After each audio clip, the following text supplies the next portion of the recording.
ماموں یونس 4 بہن بھائیوں میں سب سے بڑے تھے۔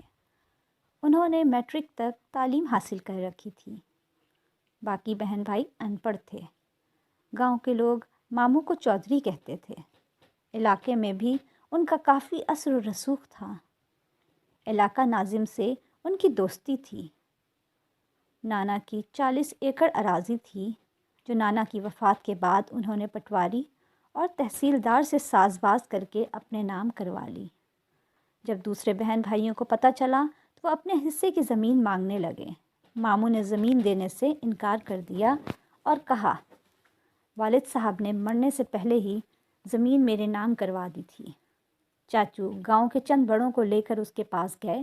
انہوں نے ماموں کو بہت سمجھایا، یہ آپ کے سگے بہن بھائی ہیں، آپ کے والد کی زمین میں آپ سب کا برابر کا حصہ بنتا ہے، اپنے بہن بھائیوں کو ان کے حصے کی زمین دے دو، یہ بھی خوش ہو جائیں گے اور اللہ بھی راضی ہو جائے گا۔ مگر کوشش کے باوجود ماموں نہ مانے، اپنی ضد پر قائم رہے۔ یہاں سے مایوس ہو کر انہوں نے عدالت کا دروازہ کھٹکھٹایا، مگر اپنے اثر رسوخ کی بنا پر وہ عدالتی جنگ بھی جیت گئے۔ اب وہ 40 ایکڑ زرعی زمین کے تنہا مالک تھے۔ ماموں کا ایک ہی بیٹا تھا جو شہر میں تعلیم حاصل کر رہا تھا۔ ایک منشی رکھا ہوا تھا جو ہونے والی آمدنی کا حساب کتاب کرتا تھا۔ زمینوں سے اچھی خاصی آمدنی ہو رہی تھی۔ 40 ایکڑ زمین میں 2 ایکڑ زمین غیر آباد تھی۔ یہاں ایک پرانی قبر تھی۔ لوگوں کا خیال تھا اس قبر میں اللہ کا نیک بندہ دفن ہے یا کوئی غیر مرئی مخلوق رہتی ہے، جس وجہ سے چودھری یونس کا فصل دوسرے لوگوں سے زیادہ اوسط دیتی ہے۔ زندگی صبر و شکر کی آزمائش ہے۔ جو اس آزمائش میں کامیاب رہتے ہیں، زندگی بس انہی کی ہے۔ جو صبر اور شکر کی اہمیت کو نظر انداز کرتے ہیں، وہ اس جہاں میں بھی اور آخرت میں بھی ناکام رہتے ہیں۔ لالچ عقل کو اپنا غلام بنا دیتی ہے۔ ماموں کو بھی زیادہ سے زیادہ کی لالچ رہتی تھی۔ اس نے کئی بار سوچا اس غیر آباد زمین کو بھی آباد کیا جائے تاکہ اسے کاشت کے قابل بنایا جا سکے۔ اس طرح آمدنی میں بھی اضافہ ہوگا۔ ایک دن اس نے اپنے منشی لیاقت کو اپنے ارادے سے آگاہ کیا۔ منشی نے کہا، ٹھیک ہے چودھری صاحب، ہم صبح کام شروع کر دیں گے۔ 8-10 دن میں یہ زمین ہموار ہو جائے گی۔ دوسرے دن جب قبر والی زمین کو ہموار کرنے کا کام شروع ہوا تو گاؤں کے بزرگ ماموں کے پاس آئے۔ انہوں نے کہا، اس زمین کو ہموار نہ کریں، یہاں کوئی اللہ کا نیک بندہ دفن ہے یا کوئی غیر مرئی مخلوق رہتی ہے، ان کو تنگ نہ کرو، اللہ نے آپ کو بہت دیا ہے۔ آپ نے اگر ان کو بے گھر کیا تو یہ آپ کے لیے نقصان دہ ہوگا۔ انہوں نے بڑوں کا کہنا مان کر کام روک دیا۔ رات کو ایک نادیدہ قوت ماموں کے پاس آئی جسے دیکھ کر وہ ڈر گئے۔ آپ کون ہیں اور کیا چاہتے ہیں؟ میں کوئی بھی ہوں، آپ کو اس سے کیا فرق؟ آپ کو یہ بتانے آیا ہوں کہ آپ کی غیر آباد اور بنجر زمین ہمارا مسکن ہے۔ آپ نے جو اسے ہموار کرنے کا منصوبہ بنایا ہے اسے اپنے ذہن سے نکال دیں۔ اگر آپ نے ایسا نہ کیا تو آپ کا بہت نقصان ہوگا۔ آپ کی زمینوں کی آمدنی بھی ختم ہو سکتی ہے۔ یہ کہہ کر وہ کمرے سے نکلا اور فضا میں تحلیل ہو کر ماموں کی نگاہوں سے اوجھل ہو گیا۔ صبح ماموں نے منشی کو اپنے پاس بلوایا، رات والا واقعہ سنایا اور قبر والی زمین کو ہموار کرنے سے منع کر دیا۔ وقت گزرتا رہا۔ ایک دن ماموں کو فالج کا اٹیک ہوا۔ وہ بستر کے ہو کر رہ گئے۔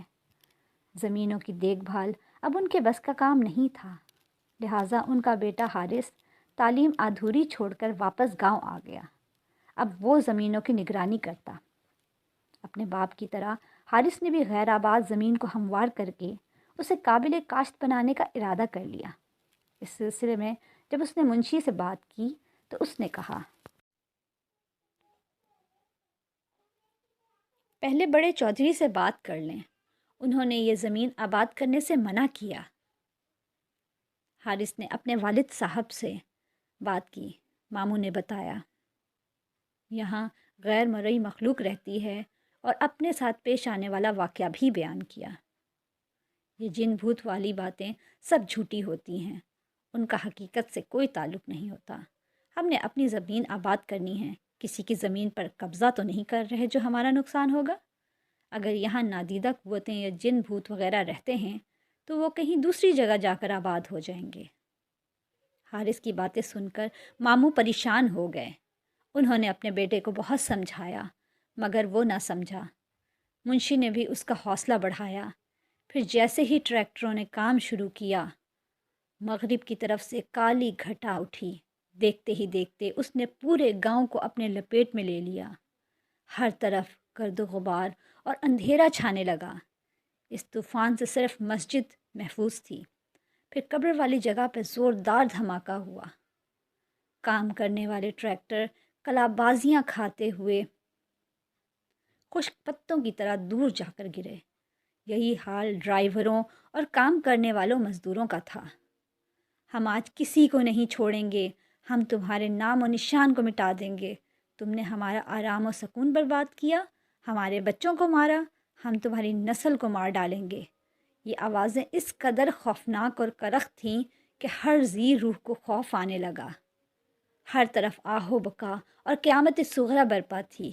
ایک نادینہ قوت حارث کو اٹھا کر چھت تک لے گئی اور پھر ایک دم ہی چھوڑ دیا۔ وہ دھڑام سے فرش پہ گرا۔ اس کو کافی چوٹیں آئیں۔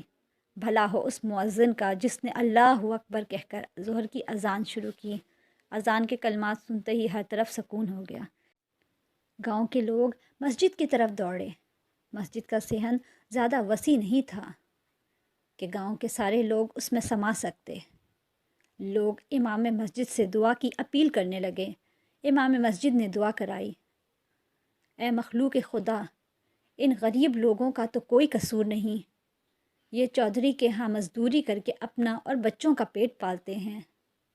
آج بھی سب لوگ وہاں مزدوری کرنے گئے تھے۔ یہ لوگ آپ کی بستی سے بے خبر تھے، انجانے میں جو غلطی کر بیٹھے ہیں اس غلطی کی معافی چاہتے ہیں، ہو سکے تو چودھری صاحب کو بھی معاف کر دیں۔ یہ سب شرمندہ ہیں، آئندہ آپ کو بستی کی طرف نہیں جائیں گے۔ پھر اچانک سفید لباس پہنے ایک بزرگ سامنے آئے۔ اے آدم کی اولاد، ہم بھی آپ ہی کی طرح خدائے بزرگ و برتر کی پیداوار ہیں۔ ہم اپنے آپ میں گم رہنے والی مخلوق ہیں۔ ہم بے وجہ کسی کو پریشان نہیں کرتے، نہ ہی ہم نے کبھی آپ کا برا چاہا۔ اگر ہم نے کسی کے ساتھ برا سلوک کیا تو وہ سامنے آئے، ہم سزا بھگتنے کو تیار ہیں۔ اپنے گریبانوں میں جھانکیں۔ آپ کا دین تو اسلام ہے جو امن و شانتی کا درس دیتا ہے۔ بردباری اور تحمل اس کے اصول ہیں۔ صراط مستقیم اس کی راہ ہے اور سچائی اور انصاف جذبہ ایمان ہے۔ چودھری یونس اور اس کے بیٹے کا کردار سب کے سامنے ہے۔ لالچ کی ہوس نے ان کو انسان سے حیوان بنا دیا ہے۔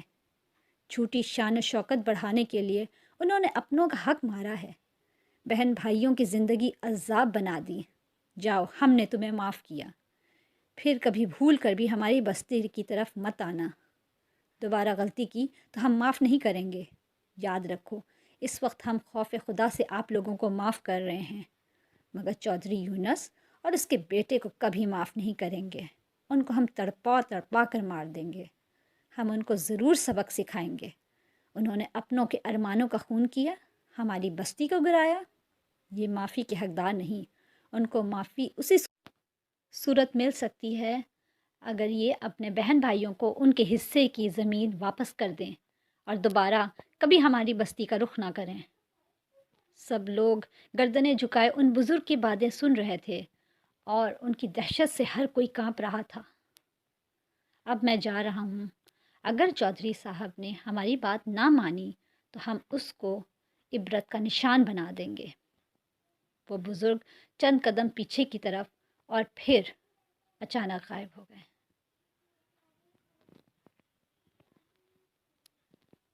امام مسجد نے لوگوں کو مخاطب کیا، ہم سے غلطی ہو گئی ہے، اس غلطی کے ازالے کے لیے ہم دوبارہ اسی مخلوق کی منت سماجت اور قبر والی جگہ پر خیرات کرنا ہوگی۔ ہمیں ہر حال میں اس مخلوق کو راضی کرنا ہوگا۔